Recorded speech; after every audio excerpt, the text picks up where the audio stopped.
लिए last session है हमारा और ये आज का लास्ट सेशन और वो आज का hello hello please pay attention. हम आज के आखिरी सेशन को डील कर रहे हैं। हमारे पूरे के पूरे 6 मॉड्यूल जो बेटियों के साथ हम रोल करने वाले हैं, इन 6 मॉड्यूल्स में जो सबसे छोटा सेशन है, द स्मॉलेस्ट सेशन, वो यही वाला है। और ये बहुत इंपॉर्टेंट भी है क्योंकि हमारा ऑब्जेक्टिव है डिसीजन मेकिंग और ये सेशन का नाम ही है चॉइसेस एंड डिसीजंस। बहुत इंपॉर्टेंट सेशन है और कुछ हद तक दूसरे सेशन से थोड़ा डिफिकल्ट भी है from the point of view of the trainers. मैंने महसूस किया है इसके पहले कि कुछ ट्रेनर्स को ये वाले टॉपिक को डील करने में थोड़ी डिफिकल्टी आती है। इसीलिए भी मैं चाहूंगा कि kindly focus on this session. छोटा है, थोड़ा सा टफ है, थोड़ा टेक्निकल भी है। अगर आपने थोड़ा एक्स्ट्रा फोकस लगाया और फिर गोलगप्पे पानी पूरी खाने के बाद में तो थोड़ी सी वो एक झंझनाहट जो आ जाती है, उसके बाद तो फिर वो जो किक लगती है, किक, उसके बाद तो जरूर ये वाला सेशन के ऊपर अलर्टनेस आएगी ही आएगी। Next please. Choices and decisions. एक है ना जनरल एडल्ट टेंडेंसी होती है, हमारे घरों में भी पाई जाती है। बच्चों के साथ डील करते समय अधिकांश ऐसा सुनने को मिलता है, no no no no no. Mummy ये करूं क्या, पापा ये करूं क्या, यहां जाऊं क्या, ऐसा होगा वैसा होगा, ना ना ना ना। ढेर सारे ना है, ढेर सारे। पिकनिक पे जाना नहीं, ऐसा नहीं करना, सुनो ऐसा नहीं करना, ध्यान से रहना, वैसा नहीं करना, ये एक्सपेक्टेड नहीं है, वो एक्सपेक्टेड नहीं है, अब तो बड़ी हो रही हो, थोड़ा सचेत रहने की जरूरत है, ध्यान देने की जरूरत है, वैसा नहीं करना, don't go out of home, don't go out of class. So ये सब कुछ हम जो करते हैं, अकेले ट्रैवल नहीं करना, दोस्तों के साथ में इधर नहीं जाना, उधर नहीं जाना। कुछ घरों में तो बोल दिया जाता है डायरेक्टली कि लड़कों से दोस्ती नहीं करना। तो ये बहुत सारे ऐसे नो नो नो नो आते हैं। Of course this know from the parental side is good for the children, लेकिन आज के जमाने के चिल्ड्रन को इस तरीके से डील नहीं किया जाता है। उनको इंडिपेंडेंट बनाने की बात हम में से ही किसी ने ओपनिंग सेशन के समय बोला था कि इंडिपेंडेंट बनाने की ज़रूरत है, और आज के ज़माने में सही में इंडिपेंडेंट बनाने की ज़रूरत है। उसके लिए अगर हम एक्सपोजर नहीं देंगे, ना ना ना ना करते रहेंगे, तो कभी भी वो इंडिपेंडेंट होने वाले नहीं हैं। सब जन ये सब करना चाहते हैं, feeling need of freedom, taking freedom without realising responsibility, developing the habit of life. ये ना ना करने से क्या होगा कि वो फ्रीडम के लिए एक्सपेक्टेशन रहती है, फ्रीडम की एक्सपेक्टेशन रिस्पॉन्सिबिलिटी के बिना लेने की कोशिश करते हैं, झूठ बोलने की प्रवृत्ति डेवलप करते हैं। आप बोलेंगे वहां नहीं जाना, बोलेंगे नहीं जाएंगे। कहाँ जाएंगे, गए थे, उधर गए थे, उधर नहीं गए थे। ये झूठ बोलने की प्रवृत्ति भी हमारी ना से शुरू होती है। Not having trust to talk to the teachers or the parents, taking decision hurriedly, making wrong choices, not paying attention to the possible risk, ये सब ना का आउटकम हो सकता है probably। सिर्फ ट्रेनर को ही बताने की कोशिश कर रहा हूं मैं। और इसीलिए ये बैकग्राउंड है, ये मानसिकता है कि जो बेटियां मेरी क्लास में आई है, मेरी पार्टिसिपेंट बनी है, ये वाली बेटियों ने ऐसे बहुत सारे ना फेस किए होंगे और उनको हमें इंडिपेंडेंटनेस, सेफ्टी के साथ राइट टाइप से माइंडसेट कब कहां कैसे काम करे, इसके लिए उनको तैयार करना है। Next, objective of choices and decision, making realization of responsibility of to make choices and decision their own, for their own choices, for their own decision, make them realize that they are responsible for it। जिम्मेदारी किसकी है, उनकी है। किस बात के लिए, उनके निर्णय के लिए। वो जो भी निर्णय ले रहे हैं फाइनली और अल्टीमेटली जिम्मेदारी उनकी है, इसका रियलाइजेशन करा के देना। Understanding correlation between freedom and responsibility, there is a correlation between freedom and responsibility, और ये अंडरस्टैंड करा के देना, ये हमारा मकसद है इस सेशन का। And discussion about life's important choices and decisions to make carefully. Live मैंने शुरुआती समय में भी कहा था, अभी फिर कहता हूं, हमारा ऑब्जेक्टिव है कि एक बेटी की जिंदगी में कुछ मोड़ आते हैं, कुछ माइलस्टोन्स आते हैं, और उस समय उनको केयरफुली कुछ चॉइसेस करनी पड़ती है, डिसीजंस लेने पड़ते हैं। उसके लिए उनको अवेयर करना, उनको capable banana. Is it okay with us? Is it okay with us trainers? तीनों का ऑब्जेक्टिव याद रहेंगे। मैं कल आपसे आज के सारे ऑब्जेक्टिव पूछने वाला हूं। मैं कल शुरुआत ही रिकैप की करूंगा, तो सारे ऑब्जेक्टिव के साथ करूंगा, राइट? जब तक सफल ना हो नींद और चैन को त्यागो तुम। नींद और चैन आधे घंटे की लेट हुई तो चलता है, लेकिन मेरे ये वाले ऑब्जेक्टिव आपके जहन में आज सोने के पहले रहने चाहिए। इज इट ओके विद अस? मैं कल मॉर्निंग आपसे पूछने वाला हूं, right? Choices and decisions. Next, क्या हम कुछ बातों के लिए डिसीजन लेते हैं क्या? कुछ बातों की हमारी चॉइस है क्या? Do you make decisions? Do you make choices my dear daughters? अपनी क्लास में बेटियों से क्वेश्चन मार्क करके पूछ लो। नॉर्मली ऑब्वियस आंसर आएंगे, यस हम लेते हैं, कुछ चॉइसेस होते हैं हमारे, कुछ डिसीजंस होते हैं, ऐसे ही होगा ना। Next, what type of choices, what decisions? For example, बेटियों को बोलने के लिए बोलो कि एग्जाम्पल दीजिए कि कैसे चॉइसेस हैं आपके, कैसे डिसीजंस हैं। क्या मैं एक उधर से ले सकता हूं क्या, उस टेबल से एक कोई चॉइस या डिसीजन का एग्जाम्पल एक बेटी के रूप में, कि क्या चॉइस होती है बेटी की, या क्या डिसीजन बेटी लेती है? या बैठ के बात करो, खड़े नहीं होना।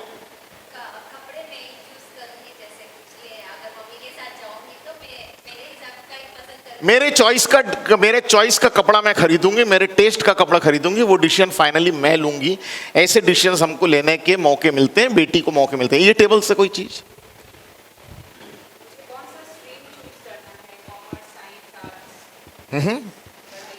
पढ़ाई के लिए कौन सा स्ट्रीम चूज करना है, वो चॉइस मेरी हो सकती है, मेरे इंटरेस्ट के बैकग्राउंड से हो सकती है, मेरी एबिलिटी के बैकग्राउंड से हो सकती है, मेरे पर्सनालिटी के बैकग्राउंड से हो सकती है। और इसके लिए वो चॉइस और उसका final decision of course discuss मैं फैमिली में करूंगी, लेकिन मेरा चॉइस, मेरा डिसीजन हो सकता है वो। Yes please, any one more example?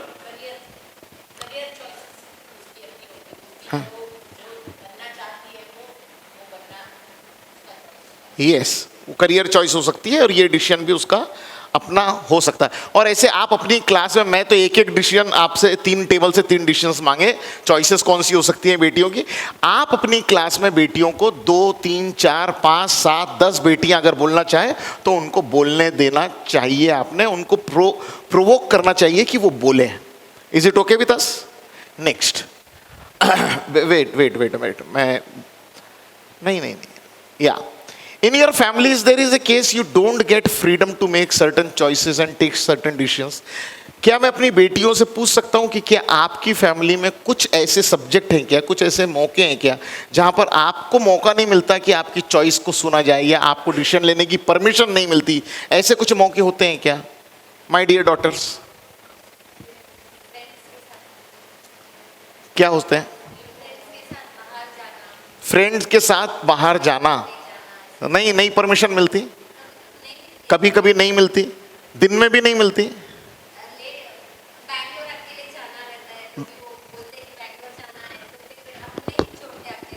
अकेले जाने के लिए बैंगलोर नहीं छोड़ते।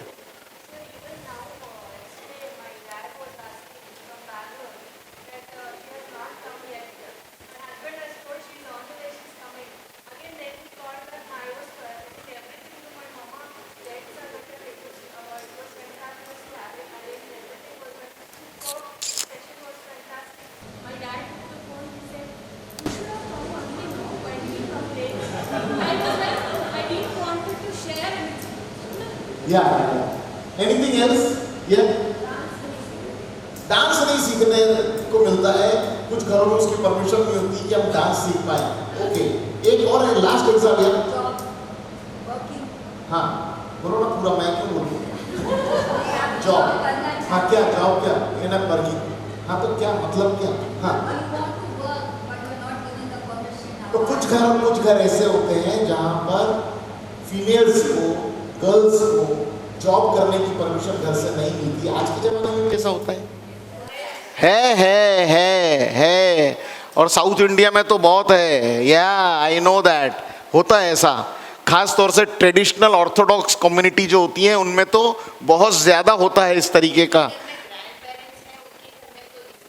स्पेशली होता है। तो इस तरीके की कुछ चीजें ऐसी भी अपनी बेटियों से पूछें अपनी क्लास में कि कौन सी चीजें ऐसी हैं जिनके बारे में आपको चॉइस और डिसीजन लेने का मौका घर में नहीं मिलता। जस्ट हम इंफॉर्मेशन के लिए पूछ रहे हैं। Next please, next.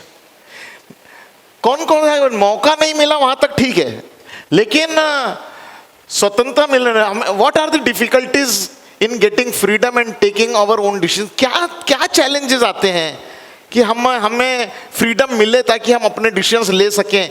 वो होने में क्या चैलेंजेस आते हैं? कुछ चैलेंजेस आते हैं क्या?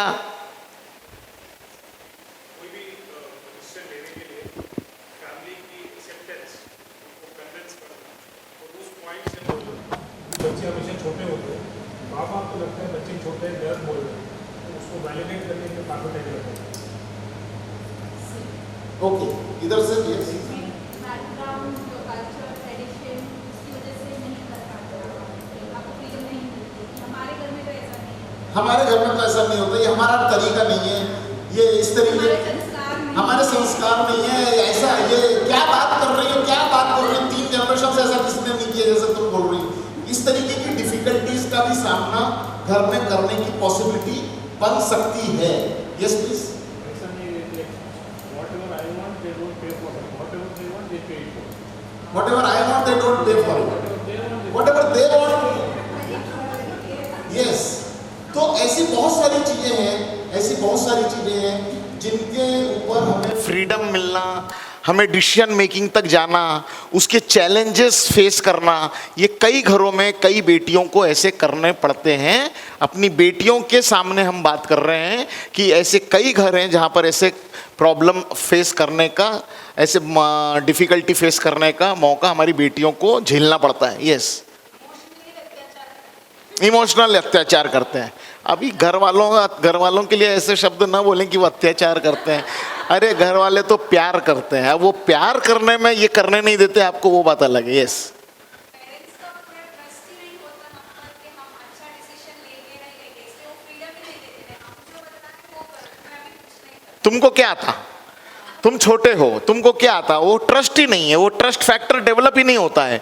और जब तक हमारे ऊपर वो फ्रीडम देंगे नहीं, हमें रिस्पॉन्सिबिलिटी देंगे नहीं, हम जब तक ये करेंगे नहीं, 1-2 बार फेलियर आएगा नहीं, तब तक वो ट्रस्ट फैक्टर आएगा कहाँ से? वो रिस्पॉन्सिबल बिहेवियर हमारा दिखेगा कहाँ से?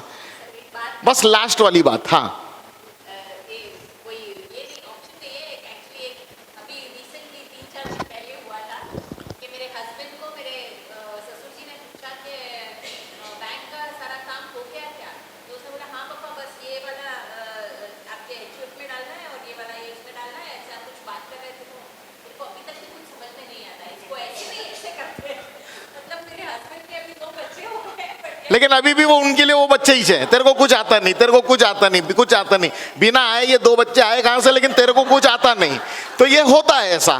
This happens. या next, do you face any difficulty even after getting freedom to take your own decision? पहले तो फ्रीडम ही नहीं मिलती डिसीजन लेने के लिए, लेकिन मैं अब अपनी बेटियों से पूछ रहा हूं कि अब फ्रीडम मिल गई, पेरेंट ने अलाउ कर दिया, उसके बाद भी डिसीजन लेने में हमें डिफिकल्टी महसूस होती है। ऐसा होता है क्या? फ्रीडम दे देते हैं लेकिन उसके साथ क्लॉजेस अटैच हो जाते हैं। कंडीशंस, आप इतना ही करोगे लेकिन आप यहाँ नहीं जा सकते। क्लॉजेस अटैच कर देते हो, फुल फ्रीडम नहीं मिलती। और कोई बात? हम डिसीजन तो लेना चाहते हैं लेकिन इतना अनुभव भी नहीं होता है। गाइडेंस के लिए जाते हैं तो असहयोग आंदोलन चलता है। हमसे क्यों पूछते हो? तुम कर रहे हो, करो ना। सब तो तुम ही जानती हो, हम थोड़ी जानते हैं। ऐसी बातें हैं। लेकिन मैं पूछ कुछ और रहा हूं, जेन्युइनली और ईमानदारी से घर वालों ने आपके चॉइस के लिए फ्रीडम दे दिया। अब मिली हुई फ्रीडम को हमें इस्तेमाल करने में कुछ डिफिकल्टी आती है क्या?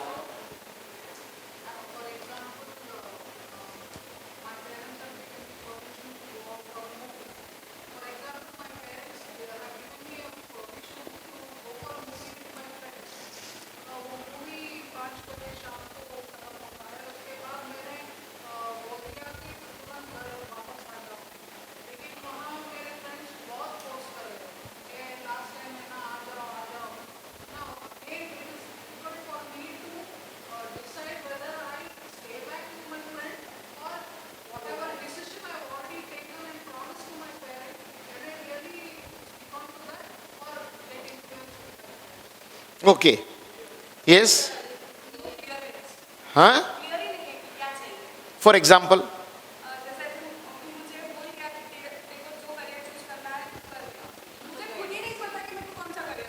तो फ्रीडम मिला कि मैं करियर चूज करना है, अपने चॉइस का करियर चूज करो बेटे, तुमको जो ठीक लगता हो, तुम्हारी जिसमें इच्छा हो वो वाली पढ़ाई करो। लेकिन मेरे को ही क्लैरिटी नहीं है और मेरे को डिफिकल्टी फेस हो रही है कि मैं कौन सा करियर चूज करूं। ये सिचुएशन भी कई बेटियों के घर में आने की पॉसिबिलिटी है। How do you think we can face all these difficulties? कैसे इन कठिनाइयों का सामना कर? कई तरीके की कठिनाइयां आपने बोली हैं। फॉर एग्जाम्पल यही एक कठिनाई कि करियर के लिए हमें फ्रीडम मिल गई, कुछ चीजों की फ्रीडम ही नहीं मिल रही। तो फ्रीडम नहीं मिल रही तो चलो वो अपने ऊपर वो प्रॉब्लम ही नहीं है, उनके ऊपर है, वो फ्रीडम ही नहीं दे रहे। हम चाहते हैं मिले फ्रीडम, लेकिन अब फ्रीडम मिल गई और फिर भी हम कठिनाई फेस कर रहे हैं। इस समय क्या करेंगे? ऐसे समय में क्या करना चाहिए? हमने गाइडेंस लेना चाहिए, किसी से एक्सपर्ट ओपिनियन लेना चाहिए, व्यूज लेने चाहिए, जो जानकार समझदार हो उस तक पहुंचना चाहिए। ओके, अच्छा टाइम देखकर। ये ऐसा क्यों बोली आपने, अच्छा टाइम देखकर?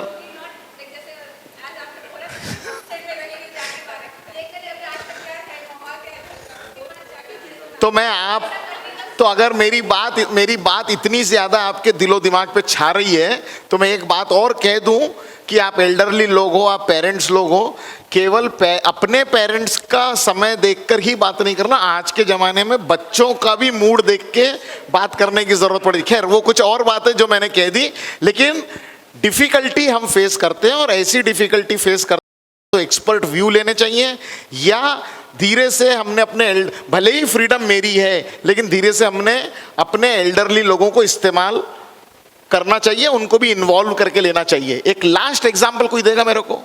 डिफिकल्टी फेस होती है फ्रीडम मिलने के बाद और ऐसी सिचुएशन में हम सामना कैसा करें?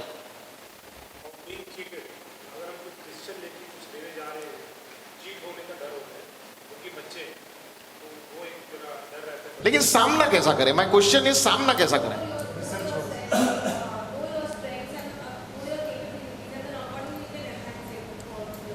Okay okay okay, wonderful. चलिए नेक्स्ट एक एक्टिविटी करते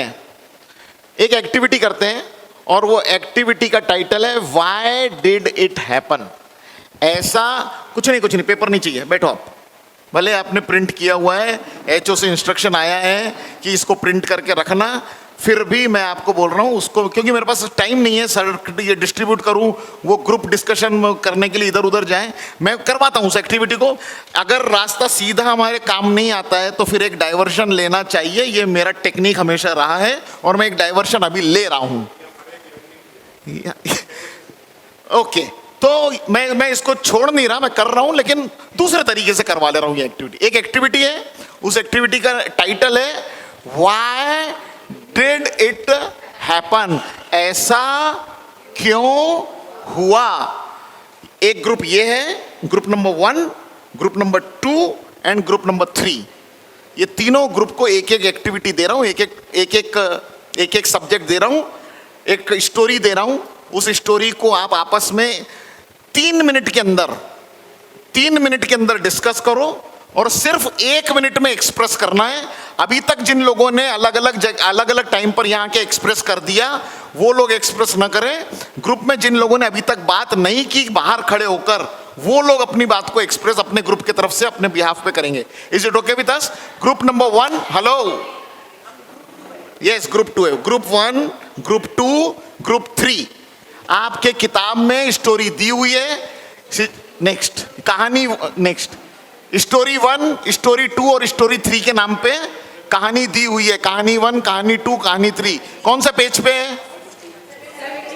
74 इंग्लिश में, 70, 73, 74 एंड 79 तक चले जाएं देखने के लिए। Come on, 3, 2, 1। टाइम 3 मिनट का है। मेरे को आंसर आपसे चाहिए और कोई एक जना आंसर, सुनो मेरी बात, group members please pay attention. Hello, please pay attention. Group में से एक जना ही बोलेगा Why did it happen? चर्चा आपस में करेंगे. 1 मिनट में पढ़ो, 2 मिनट में चर्चा, और मैं 3 मिनट में आपसे पूछने वाला हूं. Come on, your time starts now.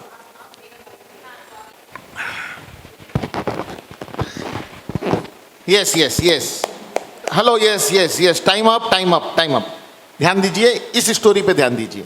अपनी क्लास में बेटियों का ग्रुप हमें बनाना है. वो बाहर निकलेंगे, बाहर निकल के डिस्कस करेंगे, और फिर वो उनको 5 मिनट टाइम देंगे, और वो फिर आकर अपने अपने ग्रुप के साथ में एक एक ग्रुप आकर यहाँ पर रिप्रेजेंट करेगा. Yes please. Why did it happen? Okay. I need not have to read the entire. You have to read that because they don't know your story. Okay, okay, sir. Divya scored 93% in 10 standard examinations. She took admission in science stream as she wanted to become an engineer. In first year, she secured only 59%. Her parents were shocked. They advised her to get more serious with her studies as she was casual towards studies. They guided her and asked to work hard. Yet in second year, she barely managed to get 61%. Divya's parents were extremely upset. They put restrictions on her movements, party, shopping, movies, etc.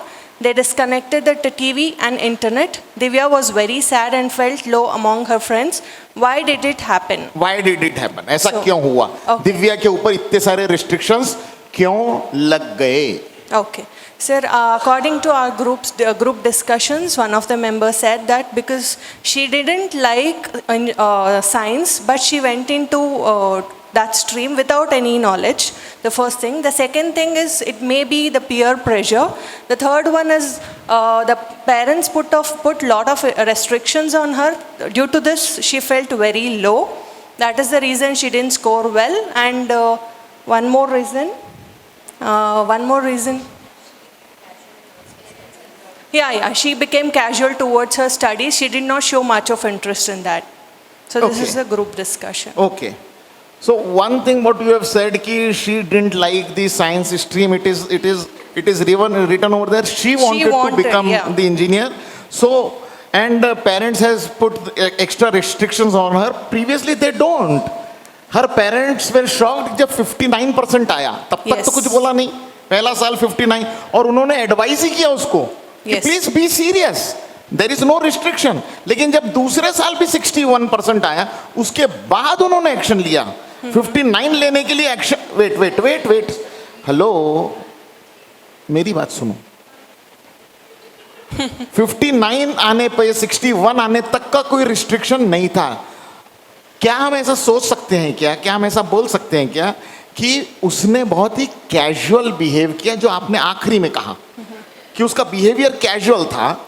हो सकता है कि school छोड़ने के बाद school के सारे restrictions होते हैं, उसके बाद वो कॉलेज में आई तो कॉलेज में फ्रीडम थोड़ी सी ज़्यादा मिली, और वो ज़्यादा फ्रीडम जो मिली उसमें वो कैजुअल रह गई और ठीक से अपनी रिस्पॉन्सिबिलिटी निभानी पे. ऐसा बोल सकते हैं कि हम पूछ रहा हूँ, मैं आपसे जानना चाह रहा हूँ. उसकी पार्टी शॉपिंग सब ज़्यादा जाती थी. इसका मतलब बाद में बंद किया तो इसका मतलब वो बहुत ज़्यादा जाती थी.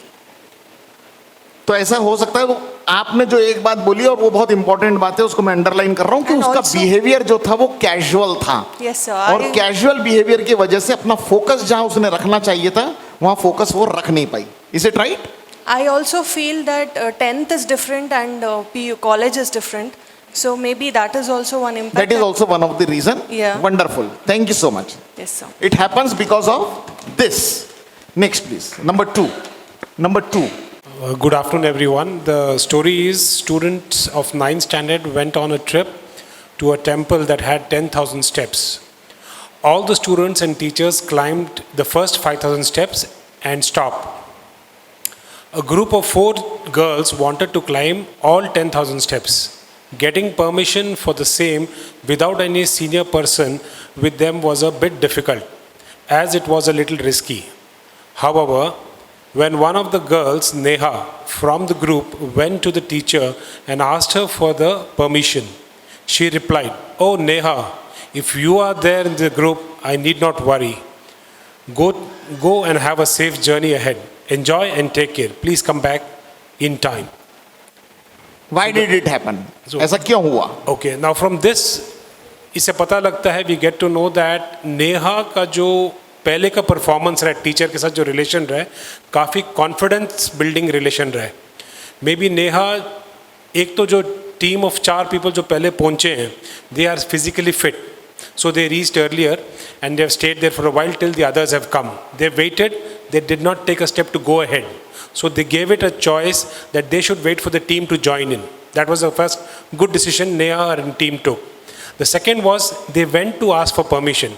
They could have taken a step by themselves to proceed further and wait at 7,000 or 8,000 steps, but they did this good wise thinking. So Neha, by this it comes to know that Neha has had a good reputation with the teacher. She's a responsible girl. She knows where to stop, hold on, wait for someone to come, senior to come and communicate. And after getting the permission, the teacher definitely found that she's much wise than the others. She let her go. Okay. So it's a trust case. It's a matter of good trust building with the teacher. और previous experience भी teacher के पास ऐसा रहा होगा नेहा को लेकर, इसीलिए बोला वो Neha if you are there no problem.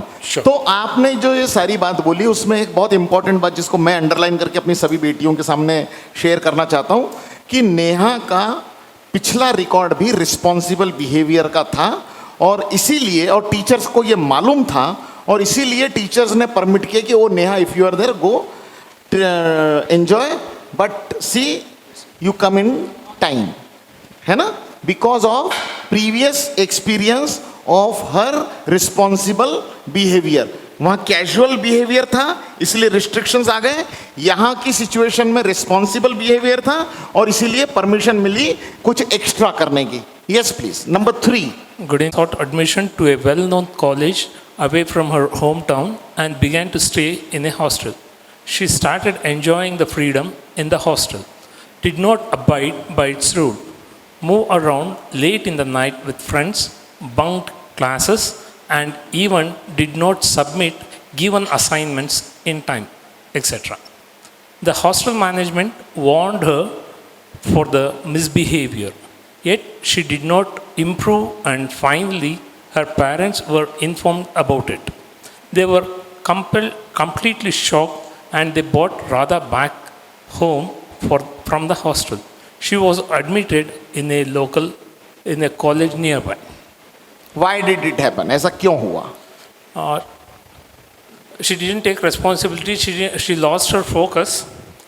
She got the freedom, but she didn't use it in a proper way. She misused the freedom which was given for her, and even after getting a feedback from the hostel management, she didn't understand she didn't get the feedback, and she didn't make herself right. Therefore the management intimated the parents. Therefore it was her responsibility that she should have improved herself in her performance, and finally she missed her focus. What is she supposed to, why did she suppose go to the college in the city? Therefore the parents, what they did was, they were in the interest of the child, they bought her. Therefore they can bring her to some particular norms, and with great freedom comes great responsibility, as Spider-Man tells. Right.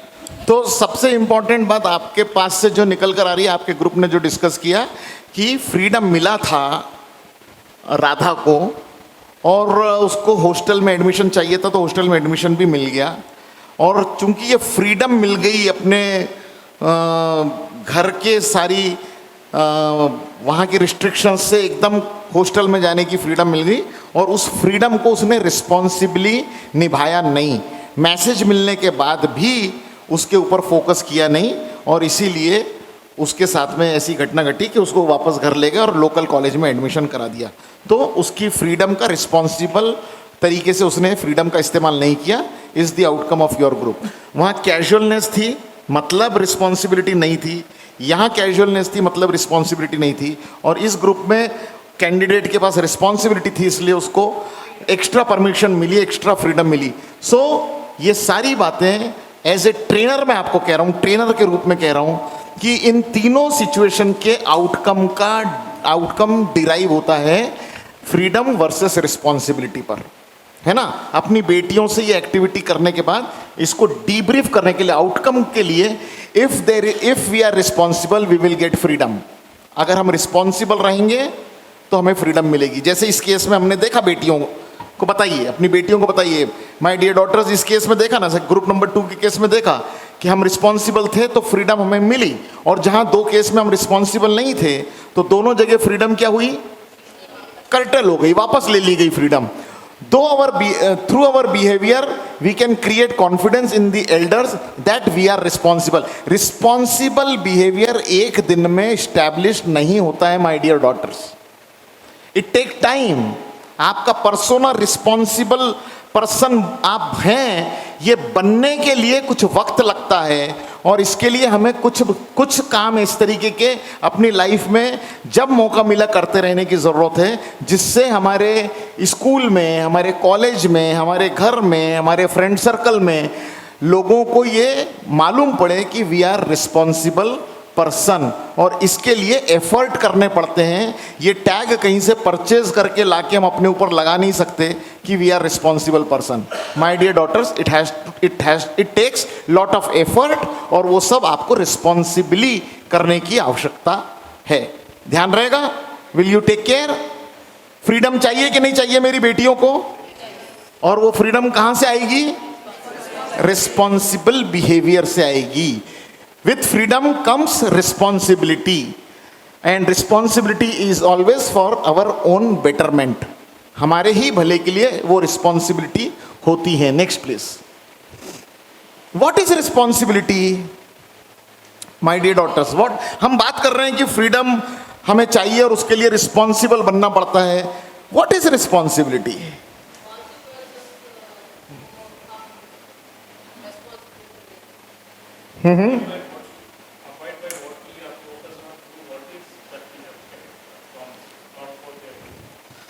Okay, abide by the things which is expected by us in that situation, in that matter, and if we are abide by all those framework, then it is termed that we are responsible. Yes?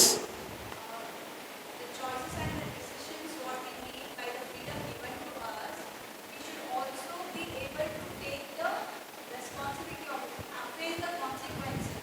We have to make ourselves capable, only then we will be given responsibility. So if we have taken anything, any action, so we are accountable for that action. It is our own responsibility. When we are accountable for our action, then only we become responsible. Whether it is accountable for failure or whether it is accountable for success. But that is my own thing that I have to take on me. Is it right? This is what you want to say? Okay, wonderful. Yes, please, someone from here. Yeah. When we tell something that, for example, the same example I would like to give, I took permission from my parents to go out for a movie. Now, next time, again if I want permission, today I have to stick back to my word, saying that after a movie I would have come back home. Even if my friend forced me, I should tell, "Nahi, yaar, not this time. Maybe next time I'll take my permission from my parents." So now, 2-3 times if you stick on to your word and behave responsibly, maybe next time if you extend your permissible time, your parent might be okay. You must have really been forced by the friend. Otherwise, you wouldn't have done like that. So after all these things, what you have said, may I again ask, what is responsibility? Try to stick on to whatever, take responsibility for your words. Try to stick on to what you have already promised. Don't go out of that. So whatever is your frame, you have to accept that. You have to keep that thing intact. And if you do so, you can be termed as a responsible person. Okay. Being able to tell that I have done this, to take ownership of the things, and will able to explain that why I have done this.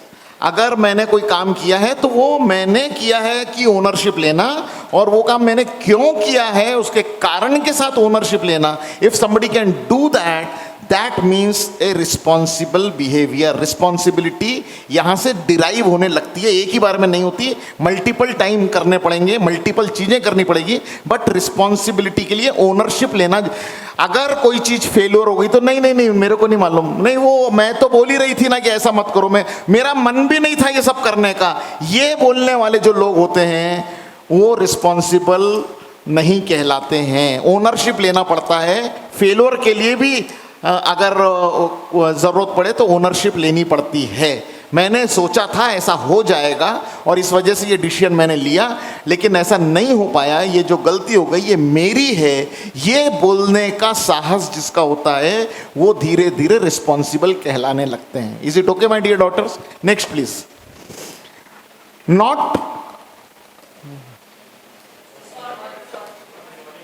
Restoring to hide what I have done और lie about it. जो लोग झूठ का सहारा नहीं लेते, जो लोग डरते नहीं हैं, कोई फ्लॉ हो गया तो उसका एक्सेप्टेंस अपने ऊपर लेने से घबराते नहीं हैं, कोई चीज़ छुपाते नहीं हैं, ये तरीका अगर जिसने अपनाया, जो पैटर्न इस तरीके का रखते हैं, वो लोग रिस्पॉन्सिबल कहलाते हैं। आप देखिए ना, आप किसी के ऊपर ट्रस्ट करते हो, आप किसी के ऊपर ट्रस्ट करते हो, क्यों करते हो ट्रस्ट?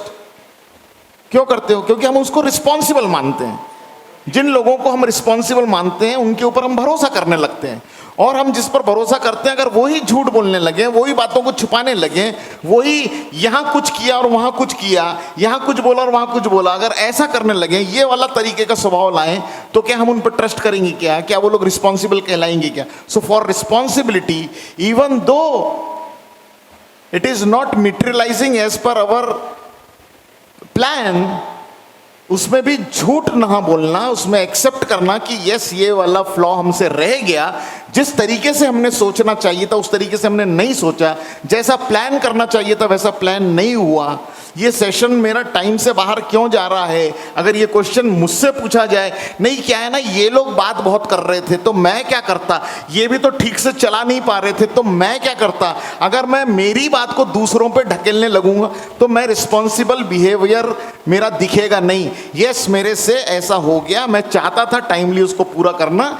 लेकिन मेरे सारे एफर्ट के बावजूद वो टाइम थोड़ा सा आगे बढ़ गया, and next time I will take care for that कि मैं समय की मर्यादा के बीच में बात करूं। ये वाली बात अगर मैं रखूं तो मैं रिस्पॉन्सिबल कहलाऊंगा कि नहीं कहलाऊंगा? बावजूद इसके कि मैंने गलती कर दी, उसके बावजूद मैं रिस्पॉन्सिबल कहलाऊंगा कि नहीं कहलाऊंगा? सो दैट वे हमको अपनी बेटियों को एड्रेस करके समझाना है कि रिस्पॉन्सिबल बिहेवियर का मतलब क्या होता है। Being responsible increase the chances to get more freedom. My dear daughters, freedom लगती है कि नहीं लगती? और आज के जमाने की मेरी बेटियों को थोड़ी लगती कि ज्यादा लगती? ज्यादा लगती। तो फ्रीडम आएगी कहां से? रिस्पॉन्सिबल बिहेवियर अगर हमने रखा तो चांसेस हैं कि हमको फ्रीडम मिले। घर में एक बार इस्टेब्लिश हो गया कि वी आर रिस्पॉन्सिबल, कोई डर नहीं है मेरे को मेरी बेटी से। मम्मी पापा के जबान पर ये शब्द अगर आ गए, पीछे हमारी कुछ हरकतें, पीछे हमारे कुछ एक्ट ऐसे हुए जिससे वो कॉन्फिडेंट हो गए हमारे ऊपर, मम्मी पापा के बात से निकलता है कि मेरे को मेरी बेटी की कोई चिंता नहीं है, कोई डर नहीं है, वो अकेली भी बाहर जाए तो कोई परेशानी नहीं है, वो कोई डिसीजन ले तो कोई परेशानी नहीं है, मेरी बेटी को मैं अच्छे से जानती हूँ, मेरी बेटी को मैं अच्छे से जानता हूँ। ये ट्रस्ट फैक्टर बिल्ड जब होता है तो फ्रीडम आता है। फ्रेंड सर्कल में भी जरूरी नहीं है सारे लोग ही रिस्पॉन्सिबल हो। एक फ्रेंड सर्कल में 2-3 लोग ऐसे होते हैं जो रिस्पॉन्सिबल होते हैं और सारी जिम्मेदारियां उन्हीं के ऊपर आती है। Everybody try to put the things on them. और क्यों ऐसा होता है? क्योंकि जो लोग ट्रस्टवर्दी होते हैं वही रिस्पॉन्सिबल होते हैं, और रिस्पॉन्सिबल लोगों के ऊपर ही सारी जिम्मेदारियां आती है, और ये उनको ही फ्रीडम मिलता है कि ग्रुप के बारे में जो डिसीजन आपको लेना है ले लो। हमको कहाँ घूमने जाना है, हमको कहाँ ठहरना है, हमारा प्लान कैसा होगा, डे 1 प्लान कैसा होगा, डे 2 प्लान कैसा होगा, ट्रैवलिंग में क्या चीज़ करना है, लोकल ट्रैवल किस चीज़ से करना है, ये सारी चीज़ों का प्लान कौन कर लो? आप ही कर लो। क्यों कर लो? बिकॉज हम जानते हैं, पिछले 2-3-4 ट्रिप हमने जो आपके साथ की, हम जानते हैं कि you are very responsible for all these thing. So जब भी हम रिस्पॉन्सिबल बिहेव करते हैं, फ्रीडम के चांसेस ज़्यादा ब्राइट हो सकते हैं। ऐसे अपनी बेटियों की क्लास में हमें अपडेट करना है। Next please. Because of the confidence in us that we won't do anything wrong. लोग हमारे ऊपर इसीलिए भी ट्रस्ट करते हैं, इसीलिए भी हमको फ्रीडम दे देते हैं, क्योंकि जब हम रिस्पॉन्सिबल बिहेव करते हैं तो मन में ये बैठता है इनसे गलती होने की संभावना कम है। गलती हुई तो इन्होंने साफ साफ बताया था, जो लोग साफ साफ अपनी गलती को एक्सेप्ट करते हैं, माय डियर डॉटर्स, जो लोग साफ साफ अपनी गलती को एक्सेप्ट करते हैं वो लोगों को एक्सपीरियंस आता है कि अगली बार गलती न करने के लिए हमें क्या करने पड़ेंगे, और इसके लिए ही इन लोगों के ऊपर फ्रीडम ज़्यादा आती है। Because of the confidence in us that we will able to protect our selves even in the risky situation. Who will get freedom? As a daughter आपको कब फ्रीडम मिलेगी? जब ये कॉन्फिडेंस होगा फैमिली मेंबर को कि रिस्की सिचुएशन में भी आप अपना ख्याल अच्छे से रख सकती हो। जब ये कॉन्फिडेंस आएगा कि पहले तो आप रिस्की सिचुएशन आने ही नहीं दोगी, आप अपना ध्यान अच्छे से रखोगी, रिस्की एरिया में जाओगी नहीं, आओगी नहीं, किसी से पंगा लोगी नहीं, अनवांटेड लोगों के साथ में पड़ोगी नहीं, किसी से कन्फ्रंट करोगी नहीं, और अगर कोई प्रॉब्लमेटिक सिचुएशन आ गई तो उस सिचुएशन को हैंडल करने की व्यवस्था और अवस्था आपके पास है।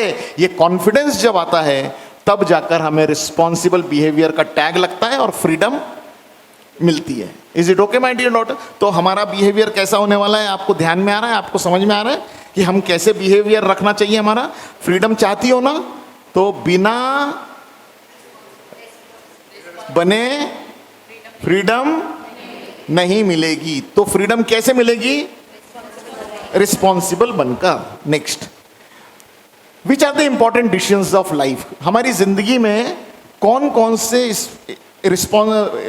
टाइम ऐसे आते हैं, टप्पे ऐसे आते हैं जहां हमें कुछ निर्णय करने पड़ते हैं, कुछ चॉइसेस हमारे पास आती हैं। ये वो higher education, career choice, time management, use of media and technology, making friends and life partner, selection of life partner. One more click, anything else? और कुछ आपको लिखना इस लाइन में, अपनी बेटियों से पूछ लो। मेजॉरिटीली मोटी मोटी बातें इसमें आ चुकी है। एक चीज़ को हमने स्टार लगाया है, एज ए ट्रेनर बता रहा हूँ मैं आपको, एक चीज़ को हमने स्टार लगाया है, तो उनको बता दीजिए कि फ्रेंड्स ये वाले विषय पर अपन पूरा का पूरा एक सेशन ले रहे हैं, इसलिए इस लाइन में भी फ्रेंड्स के बारे में हम बात नहीं करेंगे, क्योंकि हम पूरा सेशन, अगला सेशन ही हमारा फ्रेंड्स को लेकर है, तो इस लाइन में उसको हम बात नहीं कर रहे हैं। बाकी की सभी टॉपिक को अभी अपन डील करते हैं। हमारे लाइफ में इंपॉर्टेंट डिसीजन लेने के कुछ महत्वपूर्ण टाइम जो आता है उसमें हम decision regarding higher studies. Next, पूरा खोल दो उसको। डिसीजन रिगार्डिंग हायर स्टडीज, ये पेपर आपके सामने है, ये मटेरियल आपके सामने है, आपको ये मटेरियल घर जाके भी पढ़ने का मौका मिलेगा, पढ़ लेना। मैं कुछ बहुत इंपॉर्टेंट बातें करियर को लेकर आपके सामने शेयर कर रहा हूँ, एज ए ट्रेनर आपके सामने शेयर कर रहा हूँ। What to do after 10th, जो ये मटेरियल है ये आपका, ये सिंपल मटेरियल है, पढ़ेंगे तो ध्यान में आ जाएगा। इस इन एडिशन टू दिस कुछ मैं एडिशनल बातें एज ए ट्रेनर आप तक पहुंचाने की कोशिश कर रहा हूं। ट्रेनर के पास में मटेरियल जो होना चाहिए वो जितना ज़रूरत है प्रोड्यूस करने का उससे ज़्यादा होना चाहिए। मैं जैन यूनिवर्सिटी में डायरेक्टर हूं, जो हमारे चेयरमैन है जैन यूनिवर्सिटी के डॉक्टर आर चेनराज, वो आर चेनराज ने एक दिन मुझे एक बात बताई। He is 7th drop out. हमारी टीम में से कुछ लोग जानते हैं, सुना हुआ है, मेघना ने सुना है शायद, कि Chenraj Jain is 7th drop out. Prakash ji भी जानते हैं ये बात, शायद आप भी जानती हो ये बात। और वो आज एक यूनिवर्सिटी के चांसलर हैं। A 7th drop out student has become a chancellor of a university, doctor R Chenraj. और उन्होंने एक बात हमें बताई, कभी हम ऐसे बैठे गपशप कर रहे थे तो मैंने उनसे पूछा कि 7th drop out, how you did your PhD, आपने पीएचडी कैसे कर लिया 7 ड्रॉप आउट, तो डॉक्टरेट कैसे मिल गई आपको और आप कैसे चांसलर तक के स्टेज पर पहुंच गए? तो उन्होंने कहा कि पढ़ने में मन नहीं लगता था तो मैंने पढ़ाई छोड़ दी, 7 ड्रॉप आउट हो गए, छोड़ दिया। लेकिन मेरे घर वाले पढ़ाई छोड़ना नहीं चाहते थे मेरी, और इसलिए मेरे को एक ट्यूटर लगा दिया, एक लेडी टीचर हैं, और मैं उनसे भी मिला हूँ, उस लेडी टीचर से भी मिला बाद में। तो उन्होंने कहा कि वो 6 घंटे रोज खुद पढ़ती थी और मेरे को घर पे आके 1 घंटा पढ़ाती थी। 6 घंटे डेली वो खुद पढ़ती थी और 1 घंटा आकर मेरे को पढ़ाती थी, और उनकी कृपा से, उनकी मेहरबानी से मैं अपनी पढ़ाई घर में पूरी कर पाया। और कोई बीच में एग्ज़ाम देने की ज़रूरत नहीं है, 3 साल की गैप लो तो 10th की एग्ज़ाम ऑटोमेटिकली एज की वजह से हम दे सकते हैं। इस तरीके की सिचुएशन से वो आगे बढ़े एंड फाइनली उन्होंने अपनी पढ़ाई कंप्लीट कर ली। What I mean to say to all of you is कि हमारा करियर चॉइस क्या होना चाहिए, ये वाला डिसीजन लेने के लिए हमको हमारे चॉइसेस में, हमारे डिसीजन में हमको ज़रूरी है ये सोचना कि मेरा इंटरेस्ट क्या है, मेरी एबिलिटी क्या है और मेरी पर्सनालिटी क्या है। करियर का चॉइस 10th के बाद जो सिलेक्शन प्रोसेस होता है उसके लिए हमको अपने चॉइस में my ability, my interest and my potential के कॉम्बिनेशन से करियर चॉइस होना चाहिए। आज के ज़माने में माय डियर फ्रेंड्स, ट्रेनर्स, आज के ज़माने में करियर ऐसे चूज नहीं होता कि मेरा फ्रेंड ये करियर में जा रहा है, मेरी फ्रेंड ये करियर में जा रही है तो मैं भी ये करियर में जाऊं, ऐसा चूज नहीं होता। अपनी क्लास की बेटियों को बताएं कि 10th के बाद हम क्या करें, कौन सा लाइन सिलेक्ट करें, कौन सा कॉलेज सिलेक्ट करें। इसके लिए हमारे पेरेंट्स भी आज हमको सपोर्ट करने में, गाइड करने में, हेल्प करने में लिमिटेशंस हैं। उनको भी आज के ज़माने की सारी जानकारी उनको भी नहीं है। तो ऐसे समय में एज ए ट्रेनर मैं आपको एक इंफॉर्मेशन दे रहा हूं और आपके पास से इंफॉर्मेशन बेटियों तक जानी चाहिए कि साइक्रोमेट्रिक टेस्ट आज के इस मॉडर्न जमाने में selection of the career after 10th के लिए साइक्रोमेट्रिक टेस्ट मार्केट में अवेलेबल हैं और ऐसे साइक्रोमेट्रिक टेस्ट ऑनलाइन किए जाते हैं। ये ऑनलाइन टेस्ट अगर हमने लिया तो based on these 3 factors, my interest, my ability and my potential, based on these 3 factor ये साइक्रोमेट्रिक टेस्ट का रिजल्ट आता है और वो रिजल्ट के बाद इसकी काउंसलिंग होती है। आता हूं मैं आपके पास, 1-2 मिनट रुको, मैं कुछ इंपॉर्टेंट बात बोल रहा हूं, उसको समझो पहले। आपके मन में जो आ गया वो बाद में बोल देना। उन लोगों से भी रिक्वेस्ट है कि समझो मैं क्या कह रहा हूं और ये सारी बातें समझकर आपको प्रोड्यूस करनी है अपने क्लास में, क्योंकि ये इंपॉर्टेंट एस्पेक्ट है। जो बेटियां आपकी क्लास में 13 साल, 14 साल, 15 साल की बेटी होगी, 16 साल की बेटी होगी, उसके लिए ये वाला टॉपिक बहुत ज़्यादा महत्वपूर्ण है, इंपॉर्टेंट है। इसलिए उसको ये बताओ साइक्रोमेट्रिक टेस्ट की अवेलेबिलिटी मार्केट में है, नंबर 1। नंबर 2, सिर्फ इतना बोलने से काम नहीं चलेगा। आपको इंफॉर्मेशन, अगर आपने और एक्स्ट्रा इंफॉर्मेशन दी कि साइक्रोमेट्रिक टेस्ट कौन सी ले, वो ऑनलाइन टेस्ट अवेलेबल है, तो कौन सी ऑनलाइन टेस्ट अवेलेबल है, कौन मार्केट में रिसोर्स पीपल हैं, रिसोर्स साइट्स हैं जिससे ये वाली चीजें अवेलेबल हो सकती है, तो उसके लिए आपका नॉलेज बैंक स्ट्रांग होने की जरूरत है। एज ए ट्रेनर आपका नॉलेज, मैं जानता हूं जरूरी नहीं है हर एक के पास ये वाला नॉलेज बैंक होगा, और इसीलिए आपको इंफॉर्मेशन के तौर पर मैं ये बातें शेयर कर रहा हूं और आपका नॉलेज बैंक एनहांस करने की कोशिश कर रहा हूं। पुणे में there is an organisation called MKCL, Maharashtra knowledge corporation limited. इनका एक साइक्रोमेट्रिक टेस्ट है जिसको कहते हैं, उस टेस्ट का नाम है फ्यूचर वेद, फ्यूचर वेद, VEDH, MKCL फ्यूचर वेद। अभी जब हम क्लास ये खत्म करेंगे और जब हम यहां से चामुंडी मंदिर जाने के लिए बस में बैठेंगे तो फ्यूचर वेद गूगल करना, उसका लिंक ओपन हो जाएगा, साइट ओपन हो जाएगी। वो लिंक आपके पास परमानेंट रहना चाहिए और आपकी क्लास में बेटियों को ये लिंक, उन एज की बेटियों को शेयर करना चाहिए जिनको इसकी जरूरत है। 150 रुपीज इस टेस्ट की कॉस्ट है और ये टेस्ट 3 घंटे, 2.5 घंटे, 3 घंटे का टेस्ट है। ये वाला टेस्ट बिना किसी तैयारी के किया जाता है। तैयारी कुछ लगती नहीं, पढ़ाई कुछ लगती नहीं, क्योंकि आपका इंटरेस्ट क्या है, आपकी एबिलिटी क्या है और आपका पोटेंशियल क्या है, इसके लिए कोई पढ़ाई करने की जरूरत नहीं है। और टेस्ट जब ऑनलाइन कंप्लीट किया तो 1 मिनट में इसका रिजल्ट आता है और ये वाले रिजल्ट से आप काउंसलिंग ले सकते हो एक्सपर्ट लोगों से। कोई आपसे पूछे कि आप काउंसलिंग करेंगे क्या, तो अगर आप एक्सपर्ट हो तो हाँ कह सकते हो, लेकिन अगर आपको लगता है कि आप एक्सपर्ट नहीं हो तो आप उसके लिए हाँ नहीं कहना चाहिए।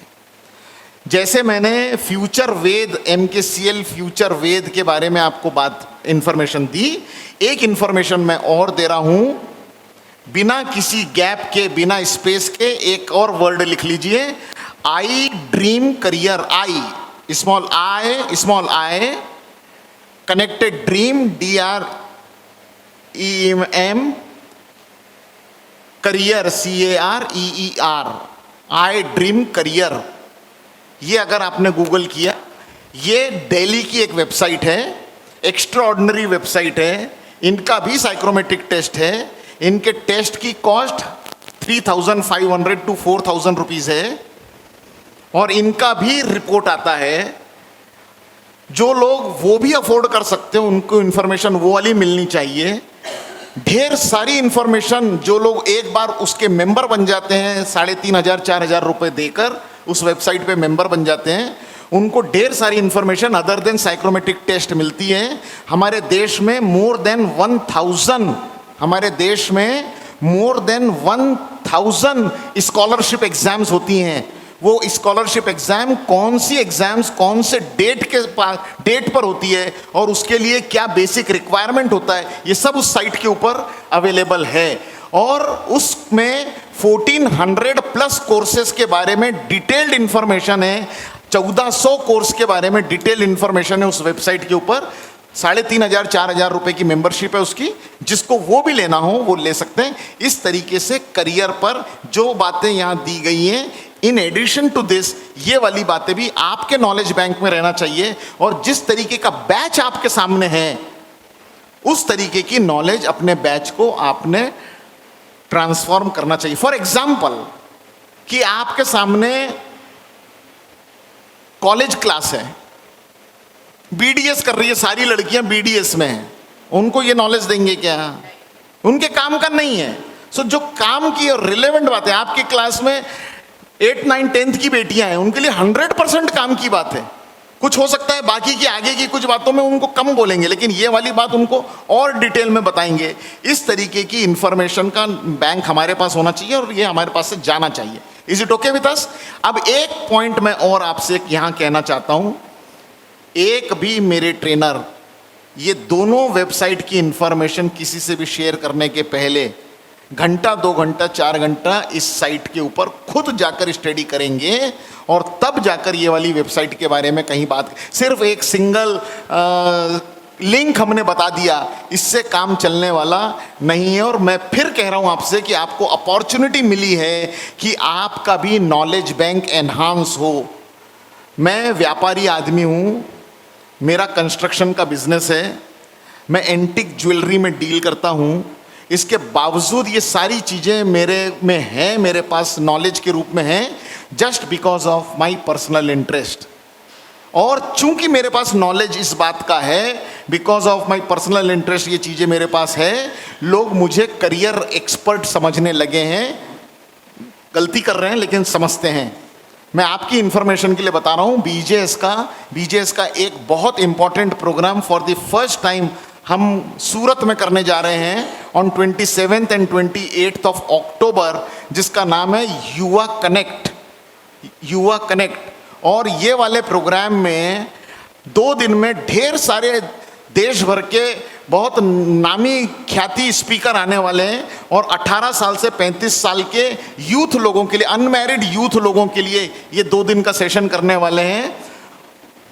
फॉर्चुनेटली और अनफॉर्चुनेटली आई डोंट नो, उसमें करियर एक्सपर्ट बोल के मुझे बुलाया जा रहा है और करियर के बारे में 30 मिनट्स का सेशन एक मेरा भी वहाँ पर उन स्टूडेंट्स के सामने, उन यूथ के सामने रखा जा रहा है। ऐसे हमारे बारे में, आप लोगों के बारे में भी धीरे करके अगर आपने अपना नॉलेज बैंक एनहांस किया तो ऐसा होने की पॉसिबिलिटी आपके भी साथ है। यस प्लीज, किसी को कुछ बोलना है? या सर, ये MKCL फ्यूचर वेदा ये स्पेल करेंगे जैसे आई ड्रीम्स का सब स्मॉल लेटर्स में है, ये MKCL फ्यूचर वेदा ये भी सारे स्मॉल लेटर्स में है? कोई जरूरी नहीं है। या मालिनी, या कम अगेन। या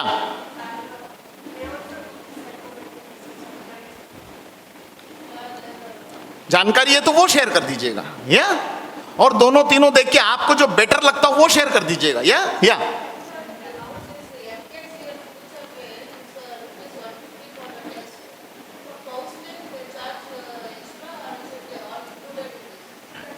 go to the site and get the information.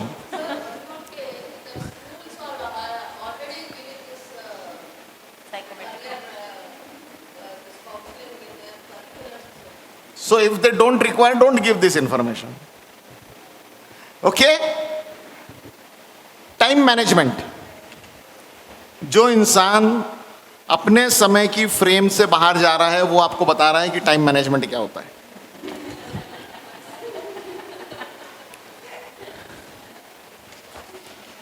यहां जो कुछ भी लिखा हुआ है ये बहुत इंपॉर्टेंट है, इसके ऊपर फोकस करिएगा. मैं कुछ इससे अलग बात आपको टाइम मैनेजमेंट के बारे में बता रहा हूं. इसमें एक चीज बहुत ज्यादा इंपॉर्टेंट है, वो है टू राइट द डायरी. रोज का हमारा काम क्या है, डेली वर्क हमारा क्या है, ये हमने नोट डाउन करना चाहिए. बेटियों को बताओ कि लिखना चाहिए, और जो काम हो जाता है उसको कट करना चाहिए. जो काम पेंडिंग है उसको दूसरे दिन प्रायोरिटी से फिर से लिस्ट बनानी चाहिए कि ज़्यादा इंपॉर्टेंट कौन सा है उसको ऊपर रखें, ज़्यादा इंपॉर्टेंट जो नहीं है उसको नीचे रखें. ऐसा हमने करना चाहिए. मैं आपके इन्फॉर्मेशन के लिए, ट्रेनर्स आपके इन्फॉर्मेशन के लिए बता रहा हूँ कि मैं ऐसा करता हूँ. एक तो व्हाट्सएप के ऊपर मैं ये मैसेज को टैग किया, पिन करके रखा हूँ, क्योंकि ये 3 काम ऐसे हैं जो मेरे को इंपॉर्टेंटली करने हैं, इसलिए मैंने पिन किया. और ये जब तक मैं कर नहीं दूंगा ये वाला काम यहाँ से जाएगा नहीं, ये पिन करके रखा हूँ मैंने. इस तरीके के टेक्नोलॉजी का भी फायदा लेना चाहिए. एक बात. दूसरी बात, हमारे पास मोबाइल में एक होता है नोट्स, और मैं वो नोट्स को भी इस्तेमाल करता हूँ. और ये नोट्स में किन लोगों से मेरे को मिलना है, मीट, ये ऊपर लिखा है मेरे को किन लोगों से मिलना है, और एक लिस्ट है वहाँ पर कि मैं इन लोगों से मेरा मिलना अभी भी पेंडिंग है. और जिन लोगों से मैंने मिल लिया वो कट भी गए, कटे कुछ यहाँ कटे हुए हैं. जिन लोगों से मैंने मिल लिया वो कटे, तो फिर मैंने डिलीट ही क्यों नहीं कर दिया? क्योंकि मैं मिल चुका हूं इसलिए काट दिया, लेकिन फिर भी रखा हूं क्योंकि अभी भी इनका पूरा काम मेरा कंप्लीट नहीं हुआ, पेंडिंग चल रहा है. और इसके अलावा वर्क टू डू, एक वर्क टू डू मेरा एक पेज है, और जो काम मेरे को करने हैं वो वाले काम भी मेरे पेंडिंग चल रहे हैं, इसलिए मैं उसको नोट करके रखता हूं. मैं ऐसा करता हूं अपने लिए, और मैं आपकी इंफॉर्मेशन के लिए बताता हूं. इसका बहुत फायदा मेरे को मिलता है. मेरे सक्सेस में बहुत हद तक मेरा ये वाला काम टाइमली होता है क्योंकि मैं उसके ऊपर फोकस रखता हूं. अपनी क्लास में अपनी बेटियों को बताओ कि time management is important. Those who don't respect time, time will not respect them. आपको भी रिस्पेक्ट अगर टाइम की चाहिए तो टाइम की रिस्पेक्ट आपको करनी ही पड़ेगी. एज ए ट्रेनर मैं आपको बोल रहा हूँ, एज ए फ्रेंड मैं आपको बोल रहा हूँ, अगर आप लोग भी डायरी नहीं लिखते हो, अपने रोज की रूटीन एक्टिविटी की लिस्ट नहीं बनाते हो, तो ये बनाने की आदत आज से डालें. आज से, कल से नहीं, आज से ये. और अपन तो टेक्नोलॉजी भी जरूर नहीं, पेपर पेंसिल है, इस पे भी लिख सकते हैं. खैर, मैं कुछ अदर देन यहाँ जो लिखा हुआ है उसके अलावा मैं आपको कुछ इन्फॉर्मेशन देना चाहता हूँ. और वो इन्फॉर्मेशन ये है कि health lost can be recovered. Health lost can be recovered. Money lost can also be recovered. But time lost cannot be. मैं इस समय 62 एज का हूं और मैं अपनी पूरी दौलत देने को तैयार हूं कि कोई मेरे को 5 साल छोटा कर दे. कर सकते हैं? जो टाइम मेरा गया, वो लौट के आने वाला नहीं है. वक्त बहुत महत्वपूर्ण है. एक साल में 8,728 घंटे होते हैं इन 1 ईयर, और इसमें से 40% टाइम हम सोने में बिताते हैं. और बचे हुए टाइम में रोज की रूटीन एक्टिविटी के बाद हमारे हाथ में सिर्फ 8 घंटा वर्किंग मिलता है. Only 8 hours working. और ये 8 घंटे का अगर हमने नियोजन किया, नियोजन मतलब प्लानिंग, 8 घंटे की प्लानिंग की, तो ही इसका आउटपुट ज्यादा बेहतर तरीके से आता है. One who don't plan to fail. One who don't plan to fail. तो time management is very very important aspect. एक साल का वक्त कितना महत्वपूर्ण है, जो स्टूडेंट फेल हो जाता है उससे मालूम पड़ता है कि एक साल मेरे को और पीछे रहना पड़ेगा। एक महीने का जो लोगों का सैलरी आना रहता है, वो 1 तारीख को जो सैलरी आना है, अगर वो 1 तारीख की सैलरी 5 तारीख 7 तारीख तक नहीं आई तो उनको वो ताप फील होता है कि कितनी मुश्किल होने वाली है लाइफ में। और महत्वपूर्ण है कि हमारे को इम्पोर्टेंस मालूम होना चाहिए। जो लोग डेली का न्यूज़पेपर निकालते हैं, डेली का मैगजीन निकालते हैं, उनके घर में टाइम्स ऑफ इंडिया में इंदु जैन की डेथ जिस दिन हुई उस दिन भी पेपर निकला। टाइम्स ऑफ इंडिया की जो ओनर थी इंदु जैन, उनकी डेथ जिस दिन हुई उस दिन भी उनका ऑफिस बंद नहीं रहा, काम करने वाले काम कर रहे थे, न्यूज़पेपर निकलना था तो निकलना था। इम्पोर्टेंस है टाइम का, कोई इस तरीके से टाइम अपना गंवाना नहीं चाहता। 1 मिनट का इंपॉर्टेंस है। हम काउंटर पर पहुंचे एयरपोर्ट पर और पता चला कि जस्ट अभी बंद हो गया काउंटर और अब तो ये हो नहीं सकता, और हमारी कितनी बड़ी परेशानी हो सकती है। और वो पीटी उषा जो सेकंड आई थी, फर्स्ट नहीं आ पाई थी, लेकिन हमारी गोल्डन गर्ल कहलाती, 4th आई थी वो, लेकिन वो हमारी गोल्डन गर्ल कहलाती है। एक पैर पड़ा और सेकंड जो आया उसका जस्ट सेकंड पैर पड़ा, सेकंड याद नहीं रहता। पहला कौन चांद पे पहला कौन पहुंचा था? 2 गए थे ना, दूसरा कौन गया था? हे भगवान, सेकंड को कोई याद नहीं रखता, फर्स्ट को याद रखता। 1 सेकंड की देरी में भी हम चीजों को चूक सकते हैं। वक्त की बहुत ज्यादा महत्वता है और इसलिए वक्त का पालन होना चाहिए, नियोजन होना चाहिए। In addition to all these things, ये वाली बातें अपने क्लास में शेयर कर दीजिएगा। मीडिया एंड टेक्नोलॉजी, बहुत सारी चीज़ें मीडिया टेक्नोलॉजी के बारे में लिखी है, बहुत सारी चीज़ें आपको भी मालूम है। मैं एक चीज़ यहाँ पर मीडिया और टेक्नोलॉजी के बैकग्राउंड से इंसिस्ट करके आपके साथ में शेयर करना चाहता हूँ, और मॉडर्न ज़माने में मॉडर्न टाइप की बातें करने की ज़रूरत है। हमारे को अपनी बेटियों को बताने की आवश्यकता है कि वो वहाँ लिखा हुआ है कि कितना कंट्रोल करना, कितना टाइम उस पर डालना, कितना टाइम नहीं डालना, कौन सी चीज़ छुपाना, कौन सी चीज़ नहीं छुपाना, कौन सी चीज़ के लिए हमने ट्रांसपेरेंट रहना, रिस्पॉन्सिबल बिहेवियर हमने कैसे करना, वो सब चीज़ें वहाँ लिखा हुआ है। मैं इन एडिशन बता रहा हूँ कि आज का नया ज़माना जो है वो चैट जीपीटी का है, और जिन लोगों को अभी भी अपनी क्लास में अपनी बेटियों को इस बारे में इंफॉर्मेशन नहीं है, वो इंफॉर्मेशन देने की ज़रूरत है। मैं आपको एज ए ट्रेनर बताना चाहता हूँ कि ज़माना जो है वो चैट जीपीटी का है, और ये एक नई टेक्नोलॉजी है। बहुत लोग आश्चर्य से देख रहे हैं मेरी तरफ, क्या बोल रहे हैं? चैट जीपीटी ये ऐप है, इसको डाउनलोड करिए और इसका इस्तेमाल करिए। गूगल हमारे को जो इन्फॉर्मेशन देता है, दुनिया की सारी इन्फॉर्मेशन गूगल से हमको मिलती है, लेकिन मल्टीपल एंगल से इन्फॉर्मेशन मिलने का जो सोर्स है वो चैट जीपीटी है। और दुनिया की बहुत बड़ी बड़ी कंपनीज इस काम में करोड़ों अरबों रुपए इन्वेस्ट कर रही है। आने वाले समय में ये वाली टेक्नोलॉजी और ज़्यादा ग्रो होगी। एक दिन मैंने, अब मेरे पास चैट जीपीटी डाउनलोडेड है, एक दिन मैंने उसमें कुछ फिलर्स देने पड़ते हैं, कुछ पॉइंटर्स देने पड़ते हैं, जिससे आपको बन के आता है, आपकी इन्फॉर्मेशन बन के आती है। एक दिन मैंने लिखा, एक लड़की के लिए प्रेम कविता लिखना है, उर्दू में लिखना है। मेरे को एक वर्ड उर्दू का आता नहीं है, लेकिन मैंने लिखा उसको चैट जीपीटी को, एक लड़की के लिए प्रेम कविता लिखना है, उर्दू में लिखना है, और मेरी चाहत उसके दिल तक पहुँचे ऐसी भाषा में लिखना है। और वो बन के आ गई, और उर्दू में बन के आ गई वो कविता, और मैं कुछ समझ ही नहीं पाया ये लिखा क्या है। तो मैंने अपने एक ऐसे फ्रेंड को वो वाली कविता शेयर कर दी जिसको उर्दू आती थी। मैंने बोला कि ये एक कविता किसी ने लिख के भेजी है, ये लव कविता है, और इसको 10 में से रैंकिंग करना हो तो कितना रैंक दोगे तुम? तो उसने पढ़ा, उसको उर्दू आती थी, उसने मेरे को मैसेज किया, कविता अच्छी लिखी हुई है, मैं 10 में से 8 रैंक करता हूँ इसको। मैं अभी 3 महीने कनाडा रह के आया, मेरा बेटा वहाँ पर रहता है, मेरी बहू वहाँ पर रहती है कनाडा में। तो चैट जीपीटी पे हम बात कर रहे थे, तो मेरे बेटे ने बताया कि आने वाले समय दुनिया में, मैं टेक्नोलॉजी की बात कर रहा हूँ, आने वाले समय में दुनिया में ये चैट जीपीटी से बहुत सारी चीज़ों को में बदलाव आने वाला है, ज़िंदगी में बदलाव आने वाला है। हमारे को, हम डॉक्टर के पास जाते हैं, डॉक्टर को हम अपनी तकलीफ़ बताते हैं, वो तकलीफ़ पे डॉक्टर अपने इंटेलिजेंस से, उसकी एजुकेशन से, उसके नॉलेज से हमें प्रिस्क्रिप्शन देते हैं। अगर हमने तकलीफ़ चैट जीपीटी को बता दी तो उनके पास भी नॉलेज बैंक है, और डॉक्टर के हमारी प्रिस्क्रिप्शन लेने के बजाय हमें डायरेक्ट चैट जीपीटी प्रिस्क्राइब कर सकता है कि ये मेडिसिन आपने लेनी चाहिए, ऐसा समय आने वाला है। एक चार्टर्ड अकाउंटेंट को हम हायर करते हैं कि एक कंपनी हम खरीद रहे हैं, कंपनी का ड्यू डिलिजेंस कैसा होना चाहिए, उसके साथ हमारा एमओयू कैसे साइन होना चाहिए। अगर हमने सारी रेलेवेंट इंफॉर्मेशन उसमें डाली तो एक पूरी की पूरी प्रोजेक्ट रिपोर्ट बन के हमारे लिए आ सकती है। इस तरीके का नॉलेज आज के ज़माने में दुनिया में आ चुका है।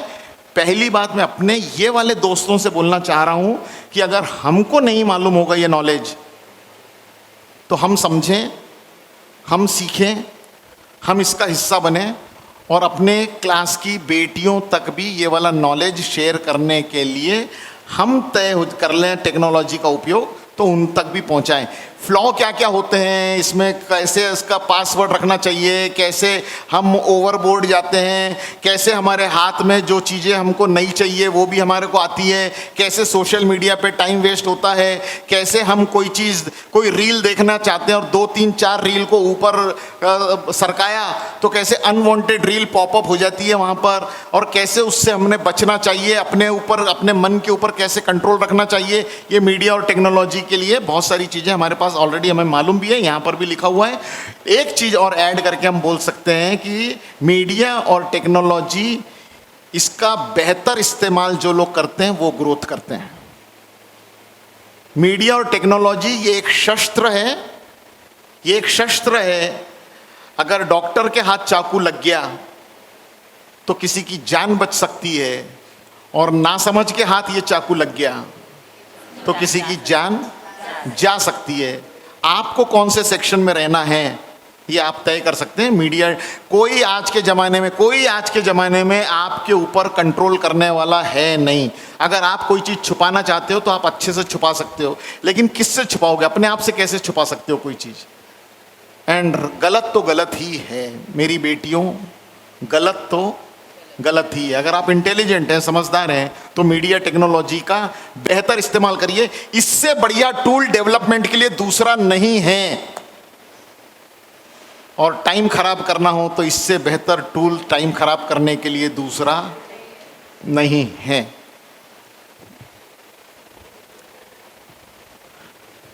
फ्रेंड वाला सेक्शन मैं ले नहीं रहा हूं क्योंकि पूरी क्लास कल मैं लेने वाला हूं उसके ऊपर। और लास्ट पॉइंट में आपसे डील करने वाला हूं, चूजिंग लाइफ पार्टनर। यस, जो आपने मीडिया टेक्नोलॉजी की बात करी, उसी पे एक पॉइंट ऐड करना चाहूँगी। मेरे my son is in 5th standard, उनके स्कूल में सिखाया how to chat taking one of time.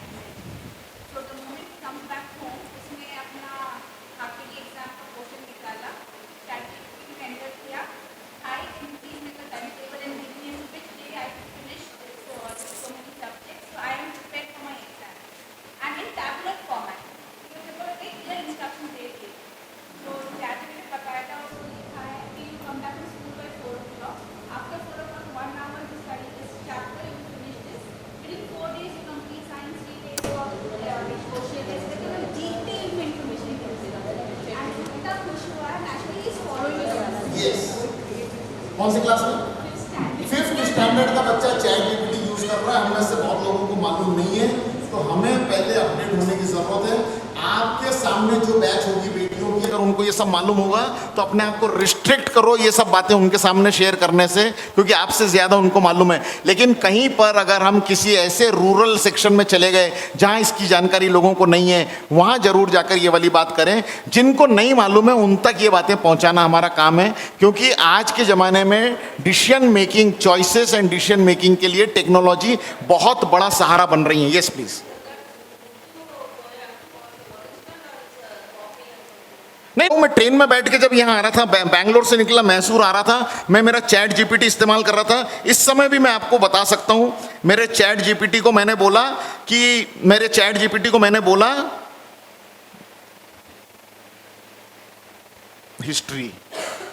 History में प्रकाश गोलेचा, ये आया।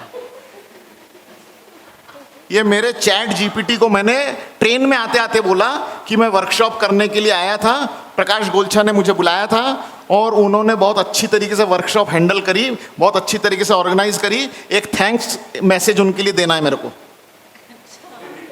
बन के रेडी है क्या? देखो ना, पढ़ना नहीं है, बन के रेडी, जोर से नहीं पढ़ना, बन के रेडी है क्या? हाँ, तो मैं एडवांस में टाइम मैनेजमेंट करता रहता हूं। टेक्नोलॉजी का इस्तेमाल करता रहता हूं, व्यापारी आदमी हूं, फिर भी ये सब समझता हूं, और इस तरीके से अपनी जिंदगी का प्रॉपर नियोजन कैसे करना चाहिए। मैं गाड़ी में, ट्रेन में कल बैठूंगा, परसों जब सवेरे ट्रेन में बैठूंगा, बैठने के बाद ये वाला मैसेज उठा के इनको भेज दूंगा, टाइम वाइम डालने की जरूरत नहीं है, कुछ करने की जरूरत। और ऐसे बढ़िया लैंग्वेज में उसने लिखा है, ये घायल हो जाएं कि प्रफुल्ल भैया ऐसा कैसे, मेरे क्या भाभी को 3 बार पढ़ा के बताएं कि ये देखो क्या लिखा प्रफुल्ल भैया ने मेरे लिए। अब इनको क्या मालूम है कि मैं चैट जीपीटी इस्तेमाल करके ये सब कर रहा हूँ, उससे क्या फर्क पड़ता। अरे भावनाएं तो मेरी है, उससे क्या फर्क पड़ता, प्यार तो मेरा है भाई। फिलर्स तो मैंने दिए थे ना उसको।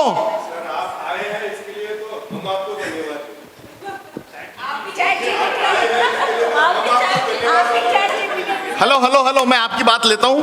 हम लोग 1 घंटा साथ में रहने वाले हैं जब हम ट्रैवल करेंगे। मेरा लास्ट पॉइंट है और वो है चूजिंग लाइफ पार्टनर। आप में से यहां जितने लोग बैठे हैं, आप में से शायद आपको जानकारी नहीं होगी, जैसे मैं अपने आप को, मैंने बताया कि लोग मुझे करियर एक्सपर्ट समझते हैं, जो कि मैं टेक्निकली साउंड नहीं हूं, उसके बावजूद भी कि मेरे इंटरेस्ट की वजह से बहुत सारी चीजें मुझे मालूम है। आप में से एक को भी नहीं मालूम है, लेकिन हमारे कुछ साथियों को मालूम है कि मैं पिछले मोर देन 20 ईयर्स से मैरिज रिलेटेड सब्जेक्ट पर काम कर रहा हूं, मोर देन 20 ईयर्स। एंड मैंने अभी तक कम से कम 15,000 लड़के लड़कियों के पर्सनल इंटरव्यू मैंने लिए हैं, more than 15,000 boys and girls. अभी साउथ इंडिया में मैं यहाँ इस समय जब खड़ा हूँ, तो ये वाले वीकेंड में 6, 7, 8 अक्टूबर को यहाँ की क्लास थी, और 1 अक्टूबर को कोयम्बतूर में एक मैट्रिमोनी मीट था जो मैं कंडक्ट करने के लिए इनवाइटेड था, और उस मीट को कंडक्ट करने के लिए आया। 1 अक्टूबर को यहाँ आया और 6, 7, 8 को फिर रहना था। तो 3-4 दिन मैं टाइम पास कर रहा था साउथ इंडिया में, और 6 तारीख की ये क्लास में आपके लिए आ गया। What I mean? Attended your BJS. You? I have attended 3 to 4 of your Pune BJS meets. The last which I attended was 2017, and it was not a very pleasant experience for me. Okay, But yes, okay. तो इन्होंने attend किया, पूना से आई हैं? मैं Pune से. Okay, इसलिए आपको ये मालूम है। I am still not married. हाँ हाँ, Yeah.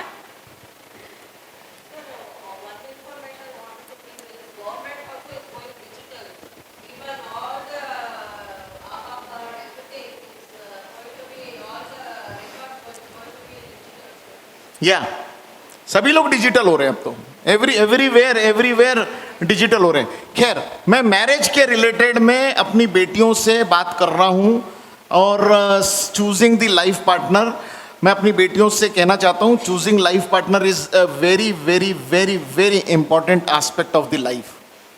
ये एक बहुत बड़ा टर्निंग पॉइंट है, और लाइफ पार्टनर चूज करना ये आसान काम नहीं है। समय के बदलाव के साथ ये वाले कॉन्सेप्ट में भी चेंजेस आए हैं। मैं अपनी बेटियों से बात कर रहा हूं तो कह सकता हूं कि पेरेंट्स आज भी हो सकता है पुरानी फ्रेम में हों। कुछ घरों में मॉडर्नाइजेशन थॉट प्रोसेस आया है, लेकिन आज भी मेजॉरिटी जगह पे जब मैरिज की बात अपने बेटे बेटियों की होती है तो ट्रेडिशनल तरीके से इसके ऊपर सोचा जाता है, खास तौर से मेट्रो सिटीज को छोड़कर। बहुत सारी फैमिलीज ऐसी हैं, बदलाव आया है, लेकिन इन बेटियों को बताने की जरूरत है कि आज का जो थॉट प्रोसेस है उसमें compatibility is one of the very very important aspect for choosing the life partner.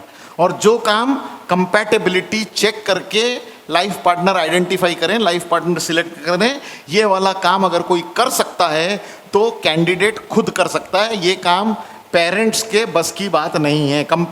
नहीं, ये कैंडिडेट के लिए कंपैटिबल है, ये तीसरा कोई आदमी बताए ऐसा पॉसिबल। पेरेंट्स क्या देख सकते हैं मैरिज के लिए? पेरेंट्स देख सकते हैं, अपनी बेटी का मैरिज फिक्स अप करना हो तो पेरेंट क्या देखेगा कि घर अच्छा होना चाहिए, रुतबा होना चाहिए, फाइनेंशियल स्टेटस होना चाहिए, मेरी बेटी को उस घर में आराम मिलना चाहिए, सुख साधन मिलना चाहिए, फैमिली एजुकेटेड रहना चाहिए, मेरी लड़की ने एजुकेशन किया है तो उस लड़की को एजुकेशन उस घर में जाकर इस्तेमाल करते आना चाहिए, काम करने को मिलना चाहिए, घर के काम न करने को बोलना चाहिए। कि घर के काम की जिम्मेदारी न मिले उसको ऐसा वाला घर चाहिए, घर के काम के लिए 2-4-5 नौकर चाकर चाहिए, बंगला चाहिए, गाड़ी चाहिए, गाड़ी छोटी में मजा नहीं आएगा, बड़ी चाहिए। पेरेंट तो सब एक्सपेक्ट करेंगे ना, लेकिन ये सारी चीजें मिल गई और वेवलेंथ मैच नहीं हुआ कैंडिडेट में आपस में, तो ये सब चीज काम आने वाली है क्या? और कंपैटिबिलिटी चेक करके अगर हमने लाइफ पार्टनर को चूज किया, जो कि हमारा टाइटल है choosing life partner, compatibility check करके अगर हमने चूज किया और ये वाली चीजें थोड़ी कम मिली, बंगला नहीं मिला, फ्लैट मिला, गाड़ी बड़ी नहीं मिली, थोड़ी छोटी मिली, नौकर चाकर घर में आज जैसे चाहिए उतने नहीं है, कुछ काम हमें भी करना पड़ेगा, लेकिन वो जो अलाइनमेंट है, वो अलाइनमेंट, वो फ्रीक्वेंसी, वो मैच जो है, मजा आ रहा है इसके साथ, अभी ही मजा आ रहा है बातचीत करके, इसके थॉट प्रोसेस सुन के, मेरे थॉट प्रोसेस से वो अलाइन है, उसके थॉट प्रोसेस से मैं अलाइन हूँ, ये कैंडिडेट ज्यादा बेटर है या वो वाला जो पेरेंट देख रहे हैं और वो बड़े बंगले वाला और बड़ी गाड़ी वाला, कौन सा कैंडिडेट ज्यादा बेटर है? अपनी बेटियों से पूछ लेना। साथ में बताने की जरूरत है कि अगर बेटियां 8, 9, 10th की हो तो पहला स्टेटमेंट करें कि बहुत लंबा समय है इस काम के लिए आपको, इसलिए अभी से इस काम पर फोकस करने की जरूरत नहीं है। टाइमलाइन के बारे में बात करिएगा। वैसे हमारे देश में मैरिज के लिए 18 ईयर एज ऑफ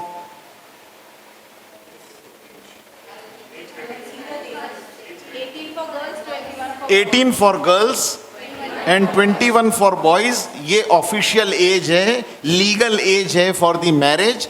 लेकिन जब तक हम मैच्योर नहीं होते हैं, जब तक हम एजुकेशन पूरा नहीं करते, हम ग्रेजुएशन पोस्ट ग्रेजुएशन कंप्लीट नहीं करते हैं, हम जब तक काम में स्टैब्लिश नहीं हो जाते, अपनी खुद की इंडिविजुअलिटी हमको नहीं आ जाती, तब तक मैरिज के ऊपर फोकस करने से बचना चाहिए। और ये सारा काम जो मैं बोल रहा हूँ, पोस्ट ग्रेजुएशन होना, जॉब में लगना या प्रोफेशन में आना और इसके ऊपर फोकस करके हमने अपने डिसीजन को तय करना, ये सारा काम एट दी एज 24 हो सकता है। ये सब खत्म हो जाता है टिल 24, 25, 26, 27, किसी भी एज में आगे शादी तय करने के लिए हम लोग कर सकते हैं। लेकिन शादी लव वाली करें या शादी अरेंज वाली करें, शादी जो करनी है वो करें, कैंडिडेट को ठीक तरीके से आइडेंटिफाई करें, कैंडिडेट के भुलावे में, कैंडिडेट के फंसाने में नहीं आना, क्योंकि बहुत सारे केसेस ऐसे हैं कि हम बाद में तकलीफ ना पाएं। अपनी बेटियों को पहले से हिदायत देने का काम हम कर सकते हैं। और इसके लिए एक बात और इंफॉर्मेशन के तौर पे दीजिएगा, हेस्टी डिसीजन कभी भी खतरनाक हो सकता है। एक नज़र उसको देखा और दिल उसका हो गया तो कहीं ना कहीं परेशानी का माहौल आने वाला है। ये कुछ होता नहीं है, एक नज़र देखना और दिल उसका होना करना, ये सब भुलावे की बातें हैं। जिस समय ये होता है उस समय एजुकेशन पे फोकस होना चाहिए, उस समय करियर पर फोकस होना चाहिए। और जब हम काम पे लगते हैं, मैच्योर हो जाते हैं, पोस्ट ग्रेजुएशन आज के ज़माने में एक मिनिमम क्वालिफिकेशन होनी चाहिए। अपने तरफ से अपनी बेटियों को बताइए, जल्दबाजी ना करें शादी की। और जो लोग समय से पहले शादी करने की बात कर, लेट भी नहीं करनी है शादी, ऐसा मैं ये नहीं करा कि 30 पार हो जाओ, 35 पार हो जाओ, ये भी इसकी इतना भी मत रुको उसके लिए, लेकिन टाइमली शादी हो सके उसके लिए हमारी बेटियों को ये वाला फ्रेम आपने देना चाहिए, कंपैटिबिलिटी के साथ वाला फ्रेम आपने देना चाहिए। और लास्ट एक इंपॉर्टेंट पॉइंट अपने बेटियों से बताना चाहिए कि हमारे अपनी संस्कृति में, भारतीय संस्कृति में आशीर्वाद का बहुत महत्व है और माता पिता के आशीर्वाद से शादी हो, इसके ऊपर फोकस रखा जाना चाहिए। एनी क्वेश्चंस करके पूछ लीजिए। आपको भी कोई क्वेश्चन हो तो मैं हूँ यहाँ, हम साथ में भी हैं, 1 घंटा, 1.5 घंटा, 2 घंटा भी साथ में भी हैं, हम बात कर सकते हैं। क्या बोल रहे हैं? आपके लिए था तो हम, हाँ, तो हम बाद में भी बात कर सकते हैं। अभी इंस्टेंट इस समय दिमाग में कुछ हो तो 2, 3, 4 मिनट लगा के मैं आपसे बात कर सकता हूँ। यस, हाँ हाँ, अब नहीं करते। हेलो हेलो, उनको तो बोलने दो, कंप्लीट तो करने दो। जब मैं पेशेंस रख के सुन पा रहा हूँ, जो मेरे को भी मालूम है कि अब नहीं करते, तो और वो पूछ भी मेरे से रहे हैं, वो बात भी मेरे से कर रहे हैं। या प्लीज।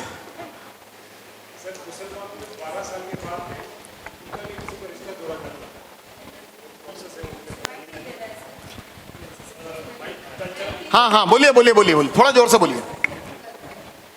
तो basically when we come to choosing life partner slide, तो जब ये बच्चों पूछें, बिकॉज हम डील कर रहे हैं जो 13 से 21-22 साल के बच्चों से है, तो ये जब बचपन में गोना हो जाता है राजस्थान में, मुसलमानों में 11-12 साल में लड़की का भी कुछ मतलब एक फंक्शन होता है, कुछ करते हैं, तो ऐसे कल्चरल डिफरेंसेस के लिए हम लोग क्या करें एज ए ट्रेनर, उसमें डेल्व करें या उसको उधर ही रुक जाएं? अपने पेरेंट्स को लेके आना, पेरेंटिंग क्लास में पेरेंट्स के साथ ये बात करेंगे अपन, और उसके लिए पेरेंट को लेकर आइएगा, क्योंकि आपके तय करने से कुछ होगा नहीं, इसमें अगर चेंज होना होगा तो पेरेंट को होने की ज़रूरत है। Let us discuss with the parents. तो पेरेंटिंग सेशन में ये पॉइंट उठाइएगा और पेरेंटिंग सेशन में इस पर अपन डिस्कस करेंगे। Anything else? So thank you for the day, और या thank you for the day. और कल हमको मॉक सेशन देना है, तो मॉक की जानकारी आपको मिलनी चाहिए, ट्रेनर आपने बनने चाहिए। मेरी गुड विशेस भी है, और आपके एफर्ट आज आपने करने चाहिए। उसके लिए बहुत सिंप्लीफाई चीज़ ने हमारी पूना टीम ने किया है। मेघना, सीमा, आप आके अगर यहाँ से शेयर कर सकती हैं तो बताएं। कम हियर, चालू है। ओके, सो जैसे कि आपके एजेंडा में भी लिखा है, this entire training TOT is going to culminate in mock assessments, right? So उसके लिए थोड़ा सा आपको आज ही हम groups बनाएंगे, and topics you are free to choose the topics. I'm just going to first brief you कि format कैसे होगा and how we will be holding the mock sessions tomorrow. So the thing is that we are 20 participants in all, right? So we will be forming 4 groups. 5 participants in each group, and every group will get to choose one topic. You have, since yesterday आपको 4 topics पे, 4 modules पे आपको training मिली है, right? Self awareness, which is the second one. Third, yes, and fourth, and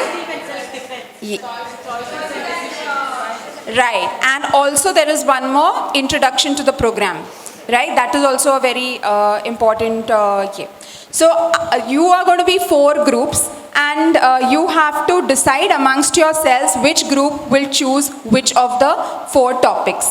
Now tomorrow we will be divided into 4 groups. Every group will get one specific room.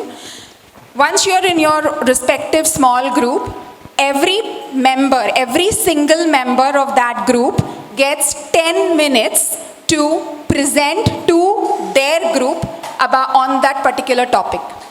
10 minutes, right? And those 10 minutes will be followed by 2 to 3 minutes of peer feedback. So each of you has to give the presenter feedback on how they performed. And the peer feedback will be followed by the feedback from the observer. So we will be posting one observer in each of the groups, so that observer's responsibility will also be to give a feedback to each of the participants. So can you just tell me what is the aim of this feedback round? Yes, yeah, first is to improve from the feedback that you get by taking the feedback positively, and the second is there will be a lot of peer learning also, right? You get to learn from the feedback that has been given to the other person. So, and the expectation will be that you incorporate the feedback given to the earlier presenter in your own presentation. So each participant gets 10 minutes of time to present on the topic that the group collectively chooses to present on. Every participant after the presentation, उनको 3 minute का feedback मिलता है. So per participant we are spending around 15 minutes of time. Likewise, if there are 5 participants in the group, every group में 75 minutes में हर एक participant का presentation होगा. We will be holding this mock session concurrently in 4 different rooms, 4 different spaces. And at the end of 75 minutes, this whole class is going to come together and there's going to be a whole class debriefing as well. So because there are chances that, the feedback emerging in one group, the dynamics emerging in one group may not have happened in the other. So there has to be a cross-learning as well. So that is why we'll do the whole class debrief also in the end for around 30 minutes. And that's where we actually end the TOT. Yes.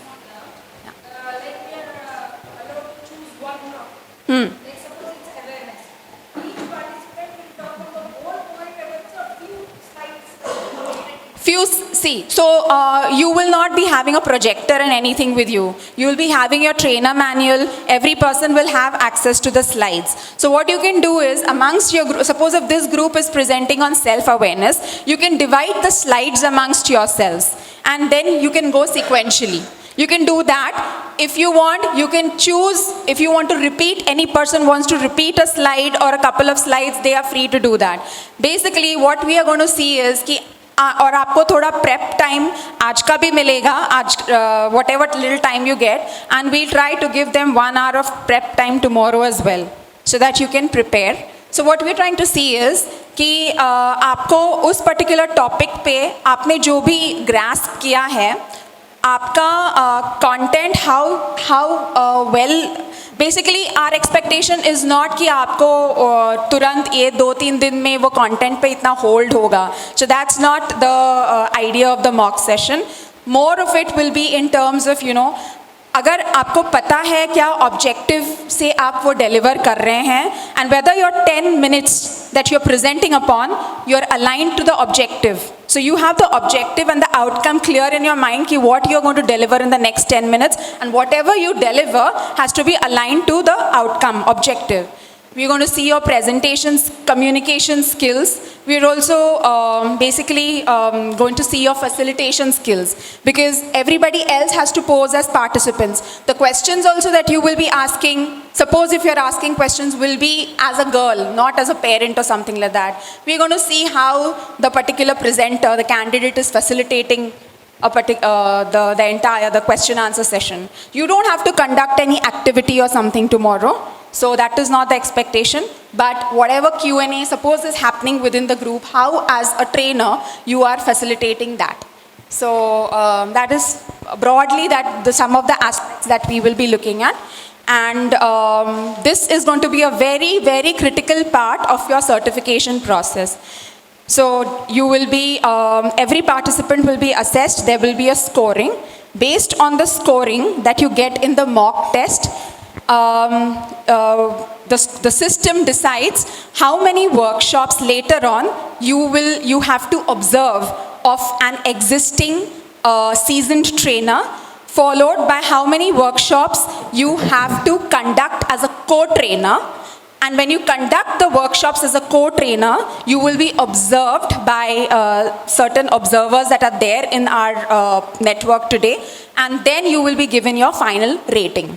And your final certificate. The rating, that particular rating will be valid for the next 2 years till the recertification happens. Can you share the grading? What grading? Yes, so the final grading that you get, there are 3 levels, level 1, level 2 and level 3. So the level 3, whoever gets certified after the co-facilitation phase is over, that level 3 trainer gets certified as an independent trainer. But level 1 and level 2 trainers get certified as co-trainers. So the idea is that somebody who is certified as a co-trainer, they will have to conduct more and more trainings, workshops, not trainings, but workshops as a co-trainer. And after a year, they will again be observed upon, and feedback will be given. So we're trying to build this system of learning and development also for the trainer pool over here. So when the time comes at the end of 2 years, when you're supposed to get recertified, we hope that you will rise to the next level. So that is the whole idea. Yeah. So there will be, we have a pool of master trainers who are very seasoned, and we will be also, you will be assisted by an observer pool. The feedback rounds will keep coming, and there will be feedback sessions with you. So over the next 2 years, definitely. So even some person who gets certified as an independent trainer, it doesn't mean that the person is, is really up there. There's always a room for improvement. So there is going to be feedback sessions for those trainers as well. That's it. That's something that I wanted to drive home. Please, after, like whenever you come back, we'll divide the groups right now, but amongst yourselves, y'all can choose the topic. We are not going to be allocating the topics here because we feel that you can choose it for yourself. No, so please avoid. The topic should not get repeated amongst the team. So just have that communication. Yeah, so we'll quickly form the groups just now. And, 1, 2, 3, 4. Okay. 1, 2, 3, First, let 4. us form the groups. We'll do at the count of 4. We want to form 4 groups. Yeah. Once we'll start from you.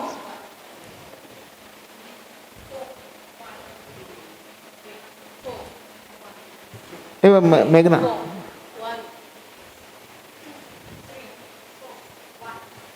And there is a participant who has already left. She is number 3. Okay? So the group number 3, please keep in mind that you have one more participant in your group. So all ones, I request, so all ones, all 2s, all 3s and all 4s, I request you to, write the names of the members of your corresponding groups. One from each group, please take charge and write the names.